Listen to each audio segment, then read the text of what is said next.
Hello team, welcome to another ATP Geopolitics video with myself, Jonathan M.S. Pearce. This is a Ukraine war breaking news update, or it's kind of a global news breaking news update. It's not so breaking anymore. You probably heard about this last night.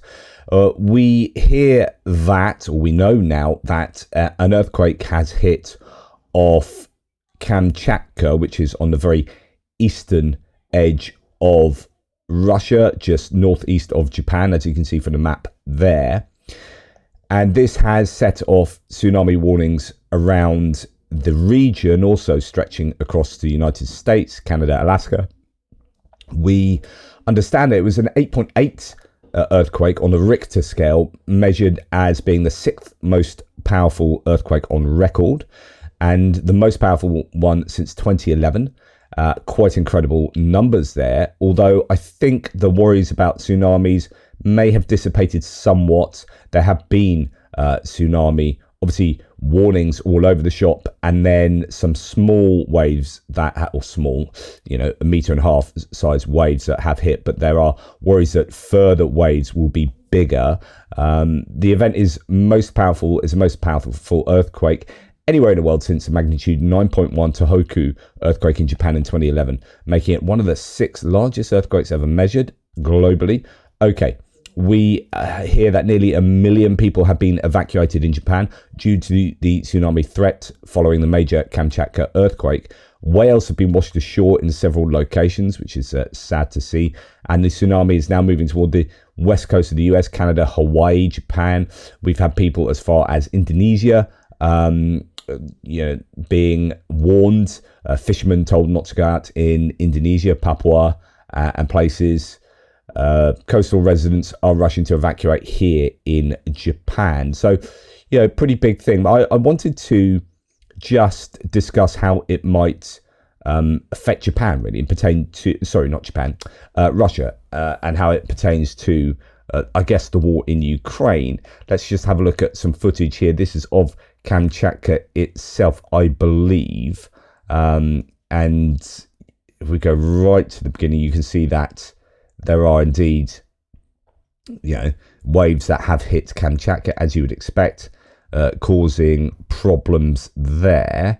That is now the backdraft, or whatever you want to call it, of the initial wave or waves that hit, and the water now coursing back into the sea, bringing with it, of course, all sorts of debris and detritus, and maybe even chemical runoff and whatnot from the land.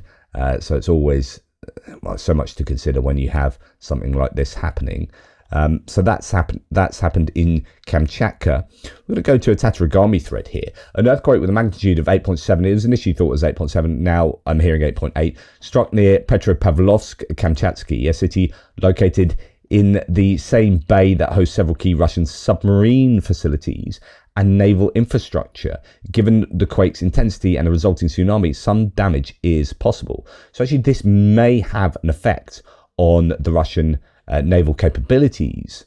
The earthquake's epicenter was located roughly 100 kilometers from Avacha Bay, home to Russia's Pacific Fleet, which hosts both diesel and nuclear submarines. Early footage from Petropavlovsk Kamchatsky indicates damage from both ground shaking and tsunami. The bay has multiple installations, but 3 stand out. The Northeastern Repair Center, which services both diesel and nuclear submarines, the Rybachi submarine base, home to the Pacific Fleet submarines, and a specialized SLBM loading jetty used for arming submarines.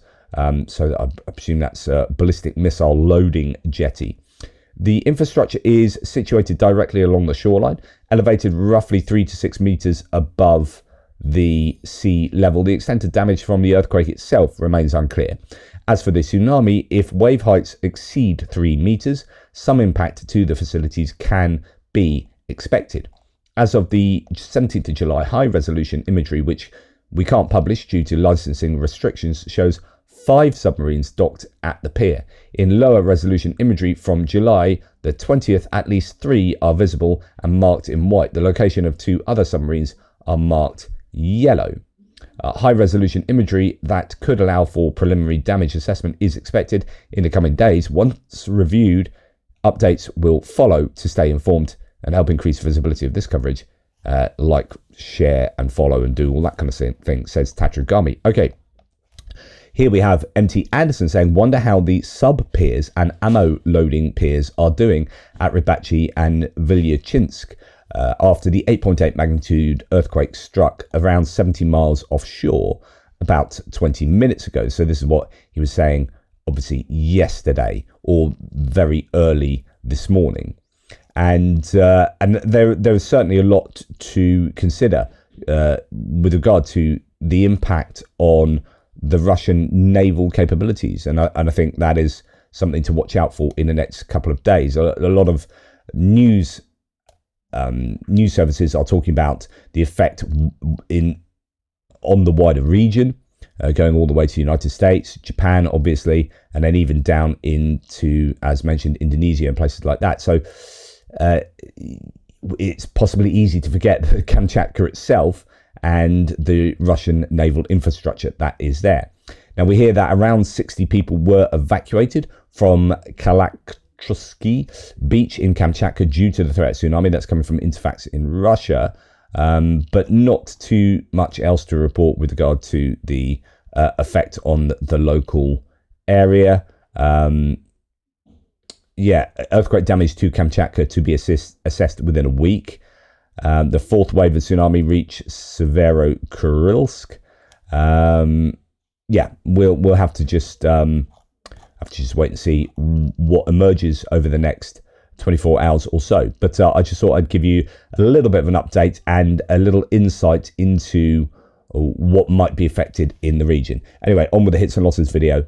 Speak to you soon.